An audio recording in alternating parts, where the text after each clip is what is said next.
Kemudian Pak Wali, tadi saya tertarik dengan apa yang Bapak sampaikan terkait dengan mengembalikan kejayaan. Ya. Dan tadi juga disinggung terkait dengan sinergitas, kemudian koneksitas, dan kemudian mendorong semua potensi itu sehingga menjadi sebuah kekuatan. Dan ini juga kita bicara soal bagaimana kita menumbuhkan iklim investasi sehingga investor juga bisa masuk. Nah, saya tahun ini pemerintah Kota Bogor akan membangun ring road. Ya, jalan lingkar. Ya, bagaimana Pak menjelaskan soal itu? Dalam rangka pertama membuka isolasi pemukiman yang sekarang, kemudian mengendalikan harga tanah.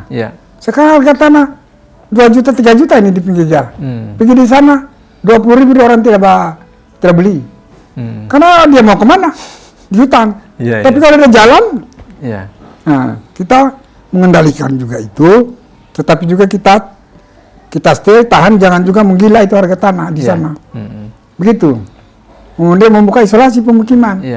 Kemudian membuka juga akses bagi pembukaan fasilitas umum di sana sehingga merata pemukiman itu.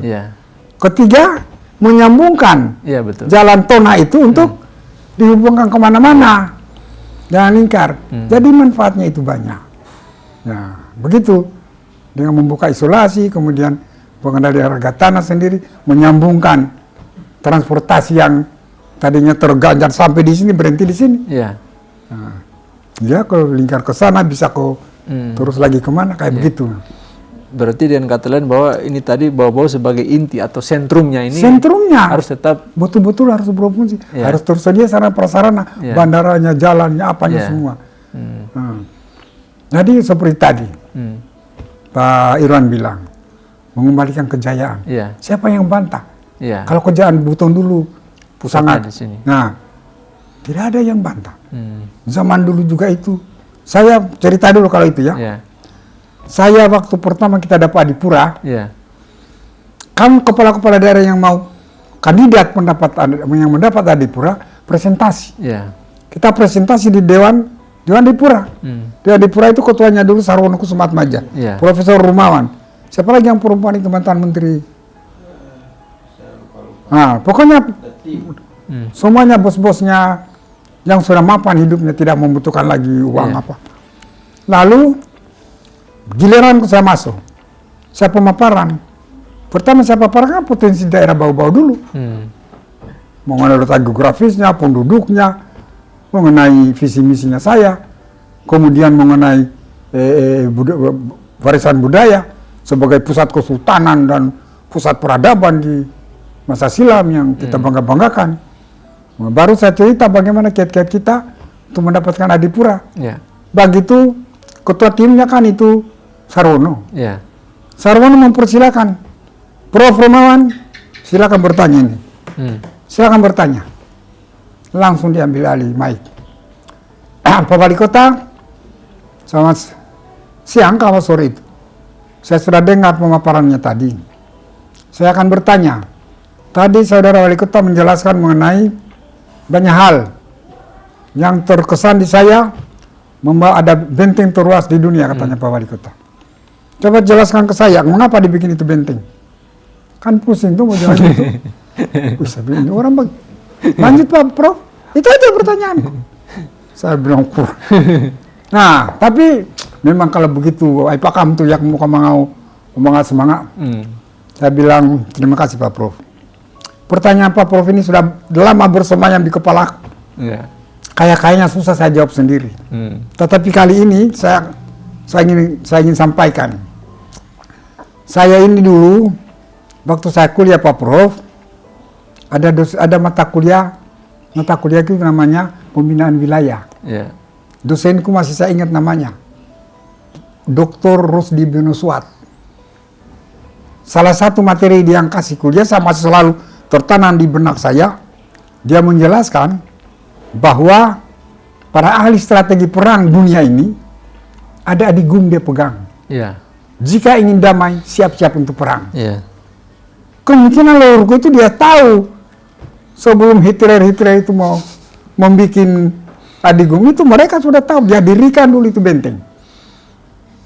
Supaya orang mau menyerang, baru dia mesti meriamnya satu-satu itu dia sudah keder dia. Iya, iya. Buktinya Buton tidak pernah dijajah, Pak.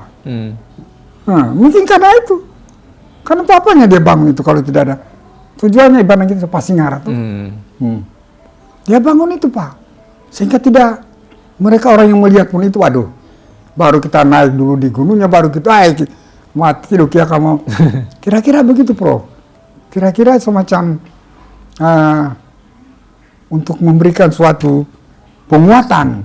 Sehingga orang-orang, kan dulu itu saya bilang, Prof, banyak negara kerajaan-kerajaan itu baku ekspansi, termasuk apalagi Belanda. Di Buton itu tidak pernah dijajah, Prof.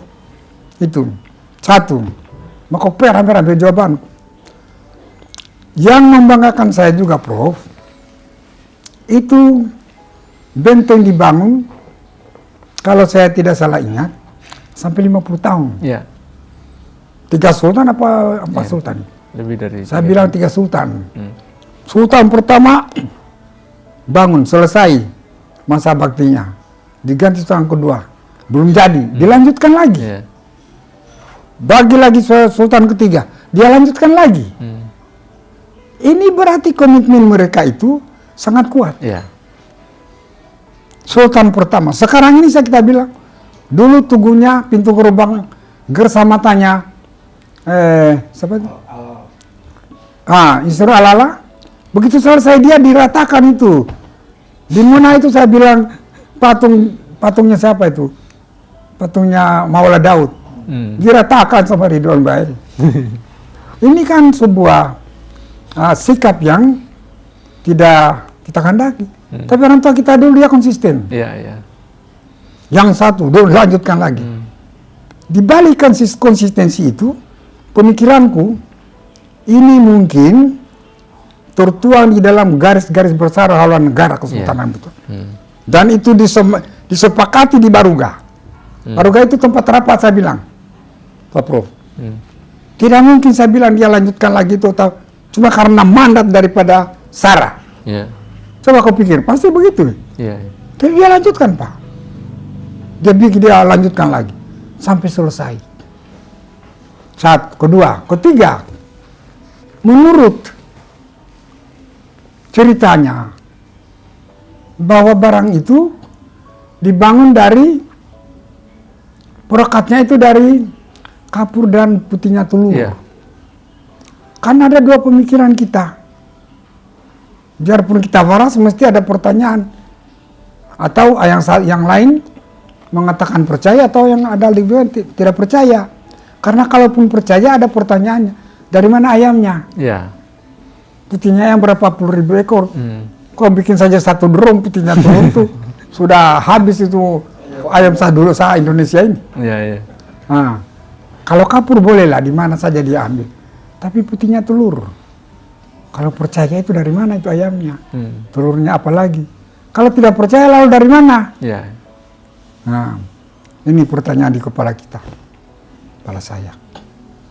Nah, jadi itu. Sehingga mau tidak mau kita harus percaya. Karenanya itu cerita yang kita dapatkan di cerita keyakinan masyarakat.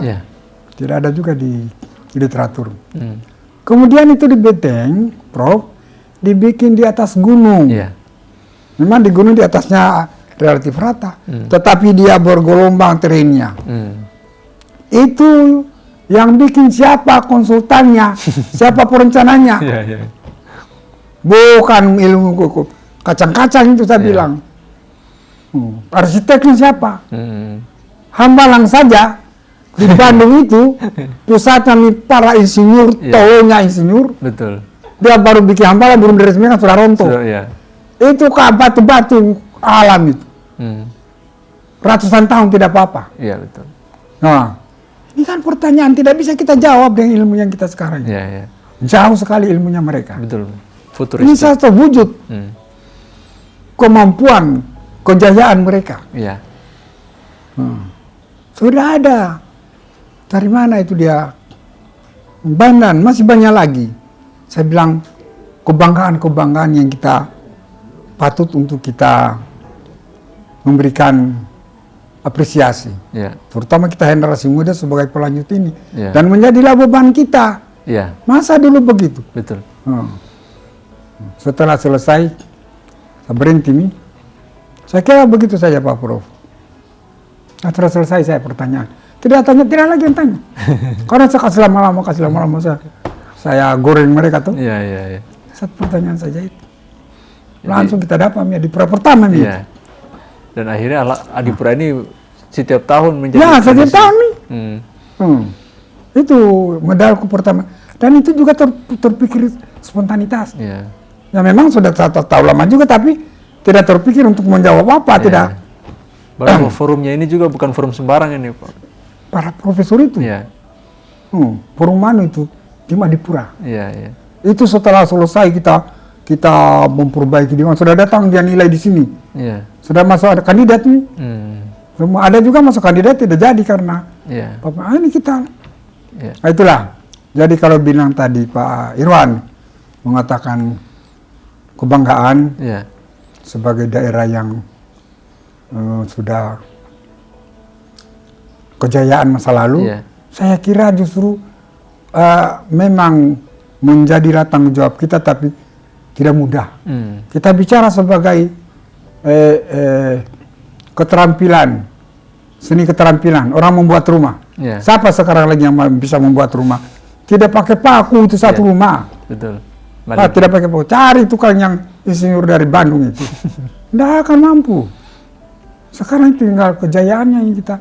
Nah, minimal yang lain-lain yang masih bisa kita jayakan. Kita bangun kembali yang dulu-dulu, kembalikan yang bisa, kita kembalikan. Yang tidak bisa ya udah kita menyesuaikan dengan kekinian. Seperti terhadap nilai-nilai. Banyak yang terkandung di dalam kabanti-kabanti. Kita kan lupa ini sekarang. Bukan lupa. Malah kita ini pernah tsunami politik. Dibilang saja orang Buton sudah takut. Tidak usah kita sembunyi. Tapi sudah kita tidak mengungkit-ungkit. Luka lama ini. Tetapi untuk kita tahu saja bahwa dulu setelah kondisi itu sudah terlewati, sekarang kita bisa harus membangun yang bisa. Dengan kesungguhan. Modal kita adalah kekompakan itu. Memahami siapa piara pemahami kapangkang kata benci kikuli. Harus modal itu. Apalagi sekarang ini kita sedang giat-giatnya, ingin-inginnya untuk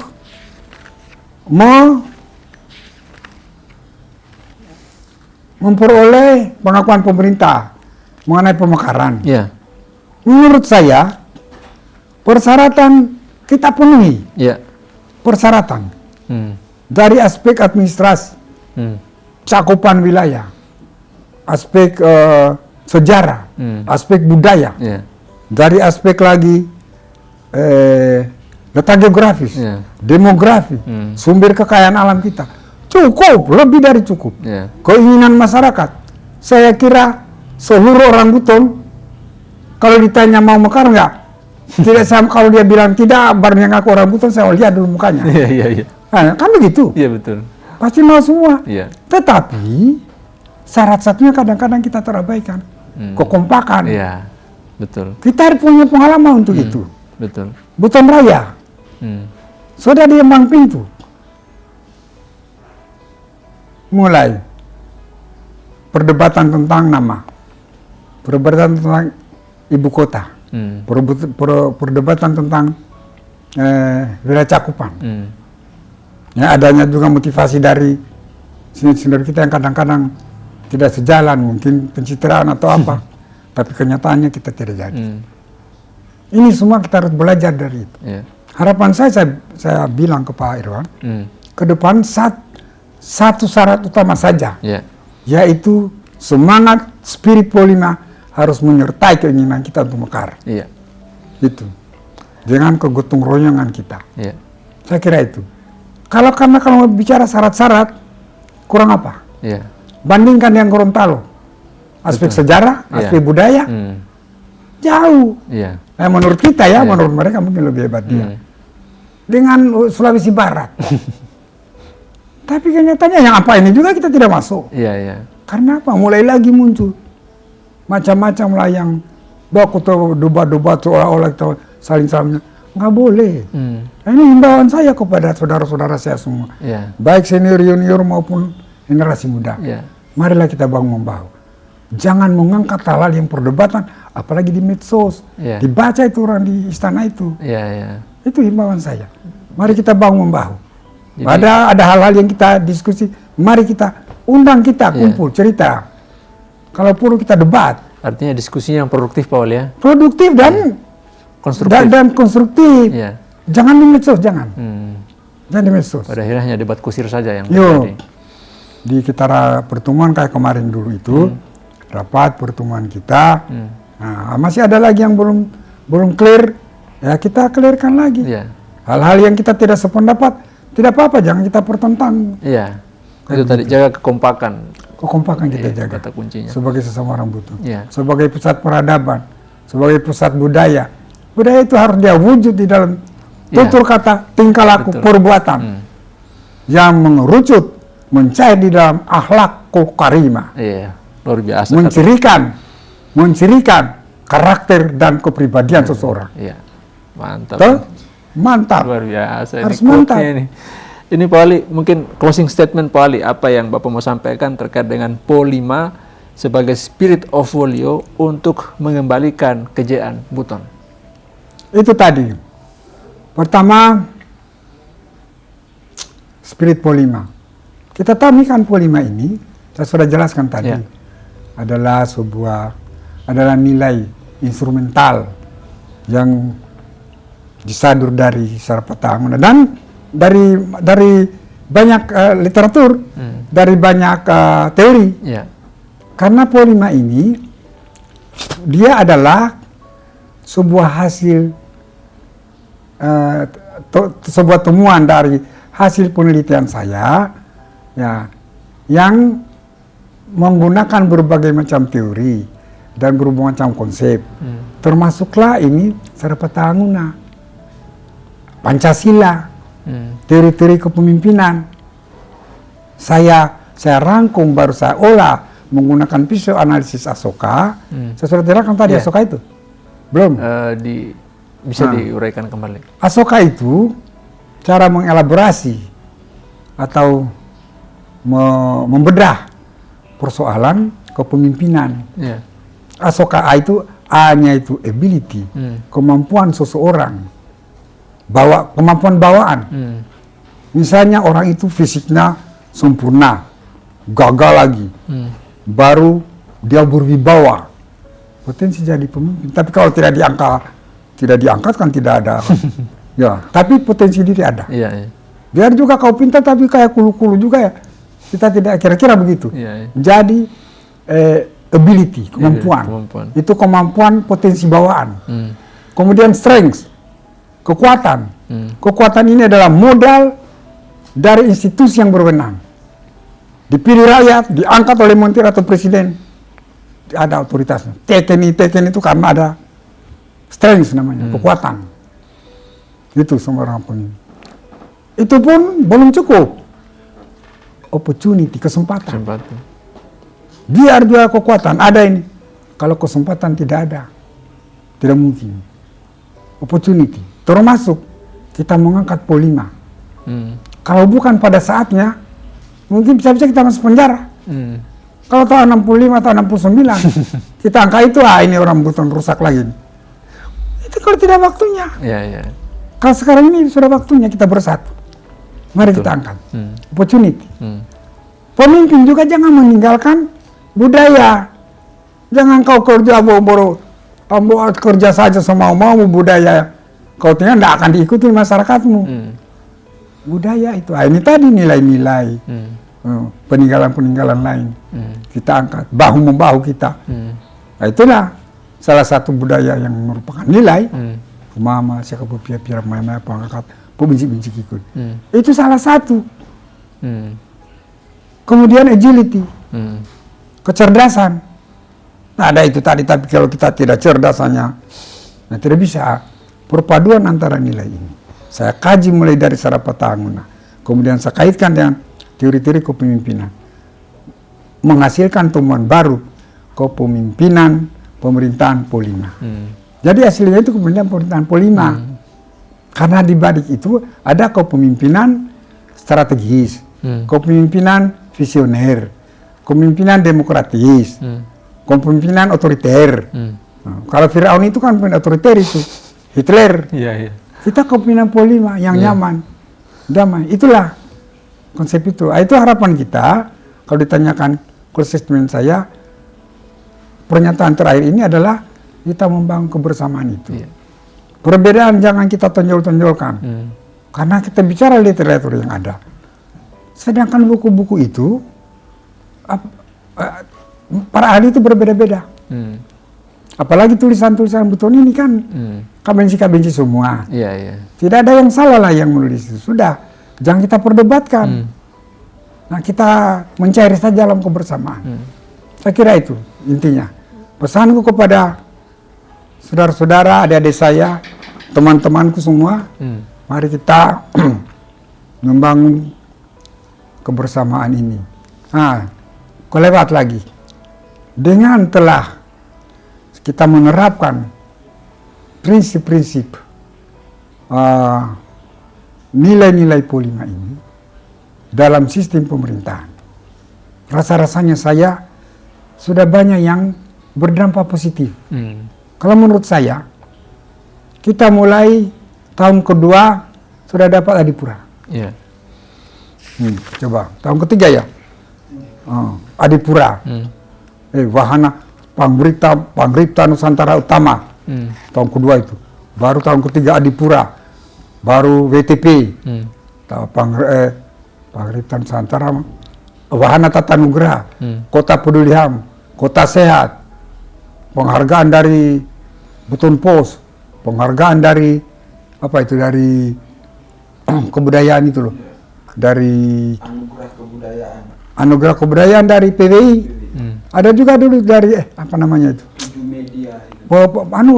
kebudayaan pusat itu loh, apa namanya itu. Nah, kemudian di zamannya kita bisa melahirkan sebuah pahlawan nasional. Itu menurut saya lebih fundamental, lebih fenomenal daripada kita bangun pencakar lain. Tidak mudah itu. Dia bersama-sama, Soeharto diusulkan sama-sama itu. Gus Dur lewat Pak. Tetapi itu memang ada kesalahan saya, ada kelebihan saya. Karena begitu saya usulkan itu, saya tidak umumkan terlalu ribut-ribut. Karena kan masing-masing dia mau jadi pahlawan dia. Saya juga saya usul itu, saya tidak mau jadi pahlawan. Kalau dengar saya ngomongkan itu. Tapi karena niatku tulus. Pokoknya Raja Sultan Buton ini. Mau yang punya warisan siapa, silakan komentar setelah jadi. Tapi coba kalau dari awal, nggak jadi harus dia yang masuk. Saya sudah tahu, pasti begitu. Nah, itulah sebabnya saya hanya hubungi Pak Ali Masih, baru kita urus, gunakan kita punya jejaring-jejaring yang ada, usul jadi, bukan main. Menurut saya ini juga sebagai sebuah gema daripada Polima itu, termasuk karena dia bisa dampaknya langsung, dampaknya tidak langsung. Zamannya kita, Dangdut Akademi, juara 1 Pak. Pop Akademi, juara 1 bukan juara 2. Ini sebagai sebuah ibarat nasio kasunduna tundua kana semua, sama tundua kasenang. Kita dapat. Coba lihat, daerah lain tidak ada. Jadi inilah kesyukuran kita ini. Mari masyarakat, saudaraku, adik-adikku semua, kita menyadari ini. Itu baru sebagian itu yang kalau kita sudah kompak semua, alhamdulillah. Nah, terutama tadi ikhtiar besar kita mengenai Kepton. Marilah kita bahu-membahu. Jangan kita berdebat kusir di medsos. Ada bagusnya kita bikin juga saya mau panggil ini Arifudin. Tapi mauku itu saya kasih tahu gubernur. Coba dibikin tim tingkat provinsi yang memfasilitasi itu. Tapi Pak Gubernur sudah bikin dulu. Cuma kan dicaplok Adam yang merasa dia yang apa semua. Nah, kita memberikan apresiasi lah semua itu. Ada yang dipimpin Alimuddin itu apa itu? Forum Nasional Apa ini bagus-bagus saja. Ada lagi yang Arifudin, ada lagi yang mereka Pak Nurdin itu yang pergi urus dia sih bagus-bagus saja. Cuma yang keliru ketika berdebat mau jadi sebagai semua. Kalau tulus-tulus saja monggo, gitu. Ya, termasuk teman-teman wartawan, wah sangat berpotensi itu untuk membahasakan yang baik-baik itu, supaya dari pusat sana bisa merespons kita punya keinginan ini. Jadi begitulah teman-teman semua penjelasan saya tentang hal ini. Moga-moga kita semua diberikan